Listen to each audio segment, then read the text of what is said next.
Seja bem-vindo à segunda parte do Desafio Data Science na Prática.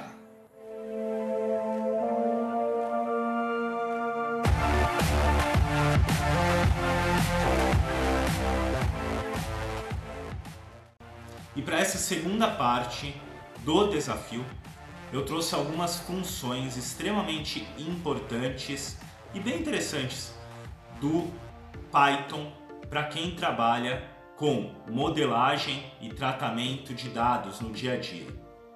Nós vamos ver como retirar as duplicações. Agora que nós vimos que sim, temos duplicações na base, foi checado isso na parte 1. Se você não viu a primeira parte, volta lá e assiste a primeira parte, porque ali nós estamos começando com coleta e tratamento de dados, tá bom? Nós vamos ver nesse momento como renomear colunas, como trazer a função group by. O que é isso? É agrupar dados de acordo com o tipo, sem precisar ficar fazendo cálculos. O próprio Pandas faz esse trabalho para você. Também vamos ver como juntar data frames diferentes com a função merge. Então tá bem interessante. E no final, o melhor, nós vamos começar a ver alguns gráficos, onde nós vamos ver esses dados, essa série de dados aplicado no Matplotlib. E não se esqueça de curtir esse vídeo e se inscrever aqui no canal do YouTube para você receber as notificações assim que eu publicar novos conteúdos, tá bom? Então, bora para a prática? Eu poderia já dizer aqui a primeira resposta do desafio, que é o seguinte: existem quantos? 6.494 registros duplicados na base, representando 38,73% do total, até agora. Isso escrito como um texto, só para a gente marcar. Legal. Mas não é bem isso somente que o desafio traz para a gente hoje. É o seguinte: eu quero gerar também o data frame com todos os e-mails por dia. Eu preciso agrupar primeiro todos os e-mails por dia, saber também todos os e-mails duplicados por dia, para saber todos os únicos por dia também. Então a gente vai gerar data frame em cima desse data frame. Como que a gente faz isso? Vamos lá.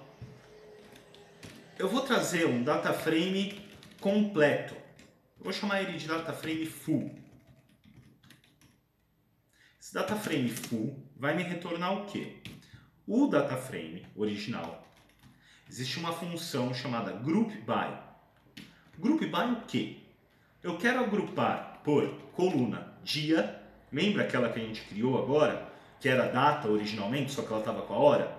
Então, a dia é a coluna certa para a gente agrupar por ela. Dia, eu quero ver o quê? Tem que ser fora do objeto. E-mail, e eu quero que ele me dê uma contagem dos e-mails por dia. Se eu rodar isso e eu trouxer também df full, né? Porque eu estou chamando o objeto e aí depois trazendo ele aqui para baixo, eu tenho todos os e-mails contados por dia na base. Se eu der um reset index, estou resetando o index, ele me traz um data frame bonitinho com todos os IDs aqui de todos os dias possíveis, tá bom? Legal. Esse é o data frame full. E o e-mail único por dia? Bom, para eu conseguir trazer esse e-mail único, existe uma função do data frame e que ele precisa que seja passado a coluna que a gente quer que seja tirado a duplicação e uma forma para se retirar essas duplicações. Eu já explico, calma aí. Data frame drop duplicates. Subset. O que é o subset? É a coluna que eu quero que seja retirado a duplicação. E-mail. Passo também uma propriedade keep, que é o quê? Eu quero que ele permaneça o primeiro registro do e-mail. Poderia ser o last também. Tanto faz. Eu quero que ele registre um, tá ok? Então eu dou keep first. O que isso me traria? Vamos ver. Ele já teria, ó lá, 10.270 registros únicos. Só que eu quero, não dessa forma que eu estou vendo aqui os dados, mas agrupados por dia. O que? Uma contagem de e-mails. O que ele me traria? Exatamente a contagem por dia dos registros. Para eu deixar naquele formato data frame bonitinho, eu dou reset index. Tá vendo que ele tem 20 também linhas? Ele tem 20 linhas aqui. Perfeito. O que eu vou fazer? Eu vou dar df deduplicados. Eu vou chamar esse data frame de df deduplicados. E vou trazer. Ele já tem esse nome, df deduplicados. Só para você entender. Como a gente já fez ele retornar, se eu trouxer o df full aqui, ele já está na memória do Python. Da mesma forma que o df deduplicados, porque ele retornou a instância daquilo que a gente está trabalhando. Legal. Agora, Celso, eu tenho o data frame completo, eu tenho o data frame dos e-mails deduplicados, a contagem. Daria para eu ter os valores únicos de cada um dos dias dessa forma como a gente está fazendo? Por que eu digo dessa forma como a gente está fazendo? Porque existem várias formas de se trabalhar. Tem outras formas que de repente podem até ser mais fáceis? Pode.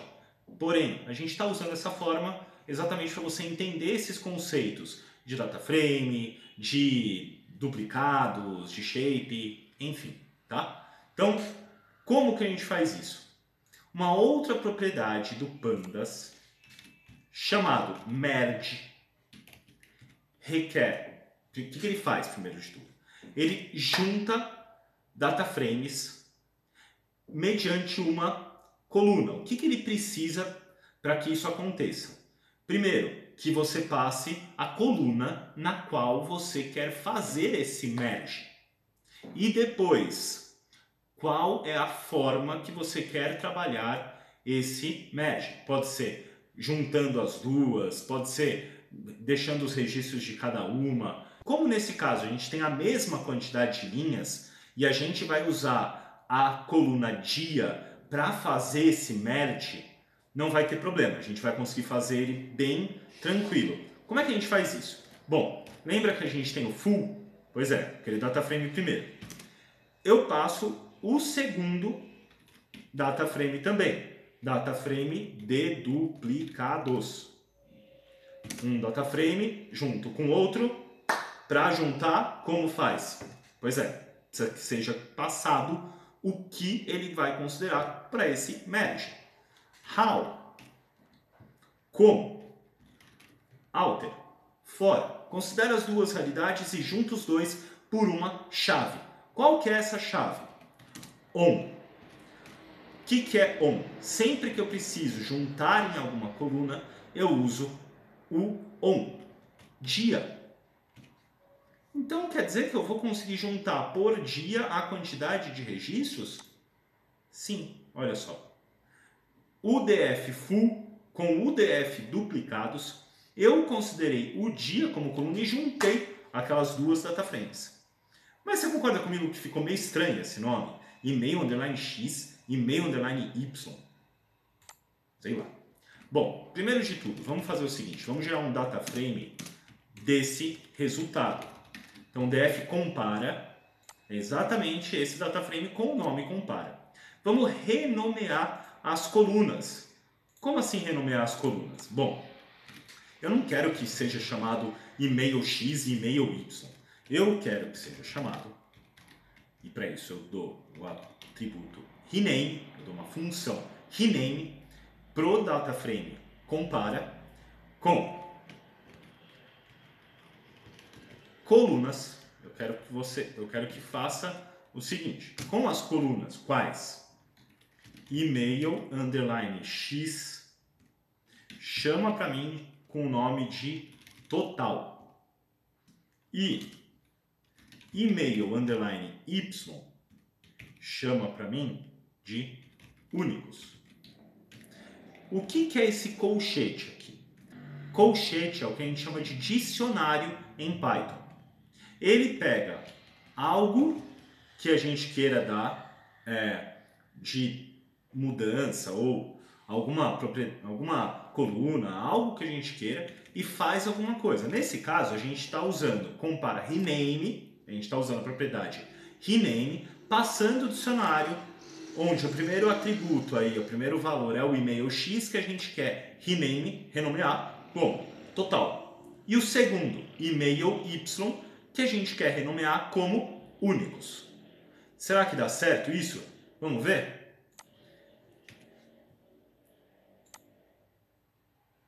Dá certo.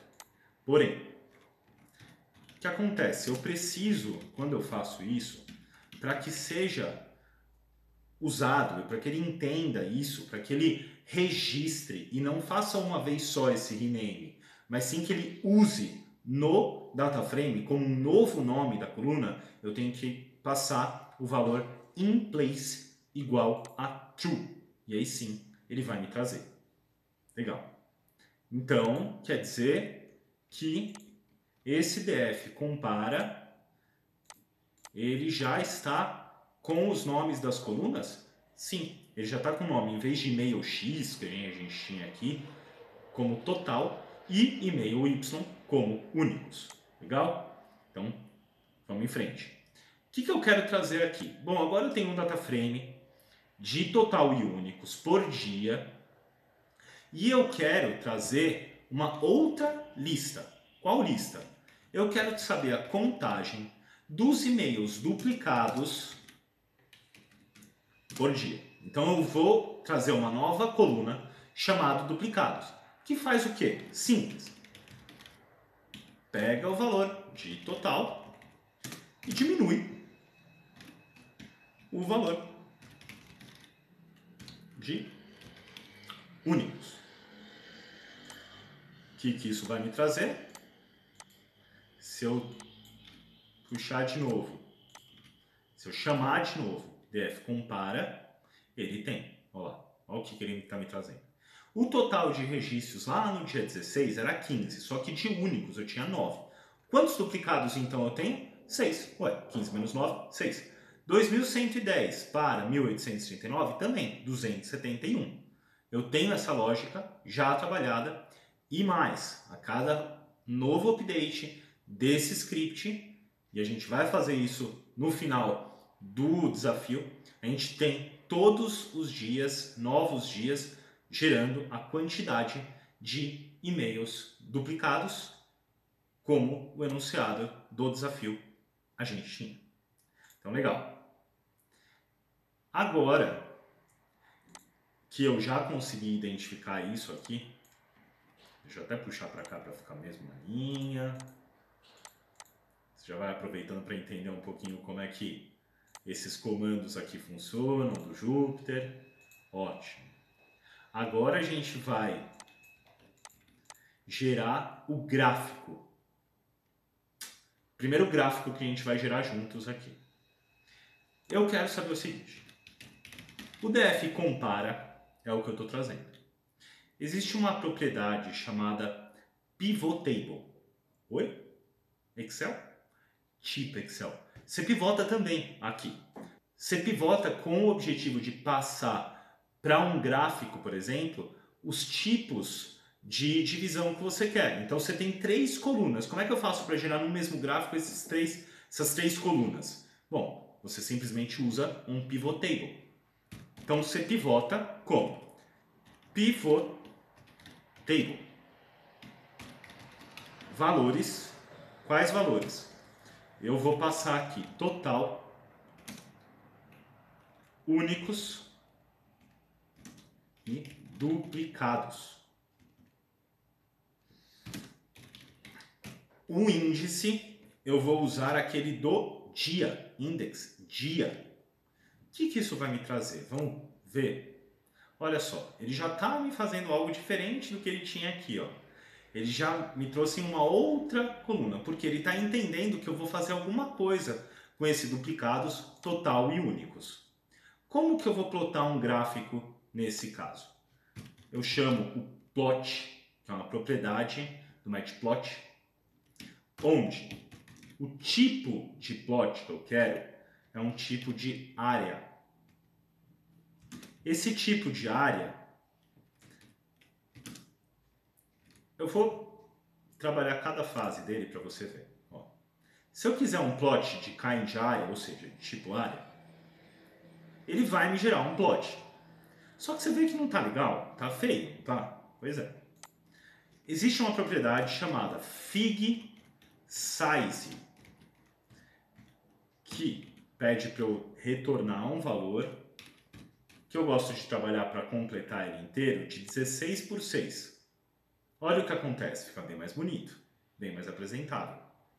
Existe também uma propriedade aqui que é stacked. Se eu quiser usar ele como um false, eu faço com que 3 gráficos fiquem um em cima do outro. Fica meio difícil de ler, né? Então, eu faço o seguinte, stacked true. Ele, por default, já vem como stacked true. Beleza, tá aí. O que eu estou lendo aqui? Estou acompanhando quantidade de registros por dia de e-mails na base, únicos, totais e os duplicados, como foi pedido lá no desafio, lá no enunciado. Aqui a gente tem, ó, duplicados. E a gente pode ver que, de acordo com os dias, conforme eles aumentam, existe uma correlação entre os duplicados e os totais de cadastros. Conforme aumenta o total de cadastros, aumentam também os valores duplicados de registros na base de cadastros. E aí, gostou desse primeiro gráfico de área do matplotlib? O módulo por si tem muitos gráficos. A gente vai continuar na próxima parte, na próxima semana, a trabalhar com eles, tá bom? Não se esqueça, curta esse vídeo, se inscreva no canal para receber os conteúdos. Olha só, no final, na parte 4 dessa série, eu vou compartilhar com vocês o notebook inteiro. Eu não vou fazer isso agora porque senão vai perder a graça. Mas fica ligado que no final eu compartilho com vocês o próprio notebook. Claro, sem a base de dados original, mas para você já ter como referência, você já vai ficar com os códigos aí, tá bom? Então te vejo na próxima semana. Até mais. Abraço.